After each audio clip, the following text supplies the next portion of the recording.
വചനസാരം വചനസാരം.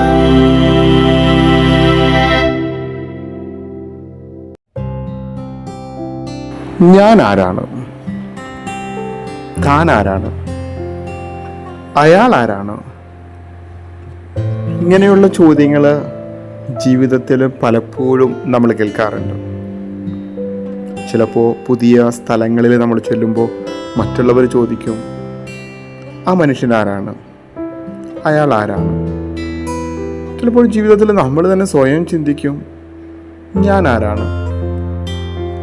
വയനാട് ഇത്ര വലിയ ദുരന്തം, പ്രകൃതിയിൽ ഇത്ര വലിയ ദുരന്തം സംഭവിച്ച് ഒരു രാത്രി കൊണ്ട് എല്ലാം നഷ്ടപ്പെട്ടു പോയപ്പോൾ അവശേഷിച്ച ചിലരുണ്ട്. കൂടെ ഉണ്ടായിരുന്ന എല്ലാവരെയും നഷ്ടപ്പെട്ട അവരും മനസ്സിൽ ചിന്തിക്കുന്നുണ്ട്, ഞാൻ ആരാണ് ഇനി ഈ ലോകത്ത്? ഇന്നലെ വരെ ഞാൻ പിതാവായിരുന്നു, ഭർത്താവായിരുന്നു, മകനായിരുന്നു, മകളായിരുന്നു, ഭാര്യയായിരുന്നു, അമ്മയായിരുന്നു. എല്ലാം നഷ്ടപ്പെട്ട് ഇനി ഞാൻ ആരാണ് ഈ ലോകത്ത്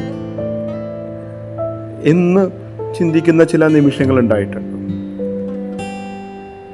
ദൈവശാസ്ത്രപരമായിട്ട് ഇന്നത്തെ സുവിശേഷത്തിൽ നമ്മൾ എടുക്കുമ്പോൾ യേശു ചോദിക്കുന്നു, ഞാൻ ആരാണെന്നാണ് നിങ്ങൾ പറയുന്നത്? പക്ഷെ അതിനേക്ക് അപ്പുറത്ത്, അല്ലെങ്കിൽ ദൈവശാസ്ത്രപരമായിട്ടുള്ള വലിയ അർത്ഥങ്ങളിലേക്ക് പോകുന്നതിന് മുൻപ് തന്നെ ഒരു മാനുഷിക തലത്തിൽ ചിന്തിച്ചാൽ ഈ ചോദ്യത്തിനൊരു ഉത്തരം ഉണ്ടായിരിക്കുന്നത് എപ്പോഴും നല്ലതാണ്. ഞാൻ ആരാണ്? നമുക്ക് തന്നെ ഒരു ഉത്തരം ഉണ്ടാകണം, ഞാൻ ആരാണെന്നുള്ളതിനെ കുറിച്ച്. മറ്റുള്ളവർക്കുള്ള ഉത്തരം നമ്മളുടെ ജീവിതവും അല്ലെങ്കിൽ നമ്മളുടെ ജീവിത ആദർശങ്ങളും തമ്മിൽ പൊരുത്തപ്പെടുന്നുണ്ടോ എന്ന് നോക്കണം. ഞാൻ സ്വയം ചിന്തിക്കുന്നുണ്ട്, ഞാൻ നല്ല ആളാണ്, അല്ലെങ്കിൽ ഞാൻ ഇന്ന വ്യക്തിയാണ്, ഇന്ന സ്ഥാനങ്ങൾ വഹിക്കുന്ന ആളാണ്. മറ്റുള്ളവർക്ക് ആ ഒരു അഭിപ്രായം ഉണ്ടാവും, അല്ലെങ്കിൽ മറ്റുള്ളവർക്ക് ആ ഒരു അഭിപ്രായം ഉണ്ടാകുന്ന വിധത്തിലോ എൻ്റെ പ്രവർത്തനങ്ങളും സംസാരങ്ങളും ജീവിത രീതികളും സഹായിച്ചിട്ടുണ്ട്. മറ്റുള്ളവർക്ക് ഇതേ മെസ്സേജ് കിട്ടുന്ന വിധത്തിലോ, മറ്റുള്ളവരെ ബോധിപ്പിക്കാൻ വേണ്ടിയിട്ടല്ല ഈ ഒരു ഉത്തരം കണ്ടെത്തുക. പക്ഷേ ചിലപ്പോഴൊക്കെ നമ്മൾ വിചാരിക്കും നമ്മൾ എന്തൊക്കെയോ ആണ്, എല്ലാമാണ്, അല്ലെങ്കിൽ ശരിയാണ് എന്ന്. പക്ഷെ ആർക്കും അത് മനസ്സിലായില്ലെങ്കിൽ അവരാണോ പരാജയം, നമ്മളാണോ പരാജയം? ക്രിസ്തു ചോദിക്കുമ്പോൾ ക്രിസ്തുവിന് അത്ര പരാജയമായിട്ട് തോന്നുന്നില്ല. കാരണം ശിഷ്യന്മാർ പറയുന്ന മറുപടി പ്രവാചകനാണ്. പിന്നെ ചില വലിയ പ്രവാചകന്മാരുടെ പേര് പറയുന്നു. പത്രോസ് പറയുന്നു സജീവ ദൈവത്തിൻ്റെ പുത്രനായ മിശിഹായാണ്. ക്രിസ്തു ഉള്ളതുകൊണ്ട് വിചാരിച്ചിട്ടുണ്ടാവും, നോട്ട് ബാഡ്.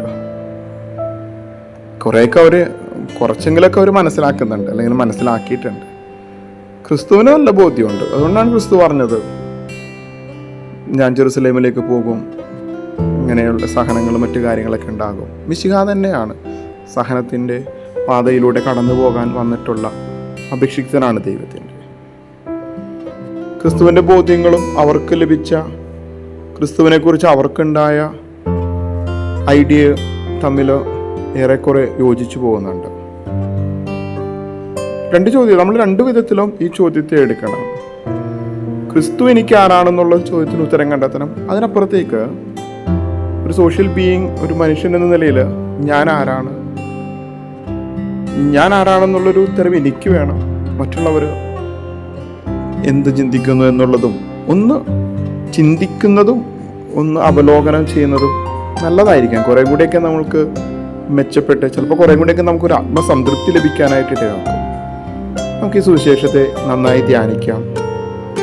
കുറേ കൂടെയൊക്കെ നമ്മുടെ ജീവിതത്തെ അർത്ഥപൂർണമാക്കാം. നല്ലൊരു ദിവസം എല്ലാവർക്കും ആശംസിക്കുന്നു. വചനസാരം.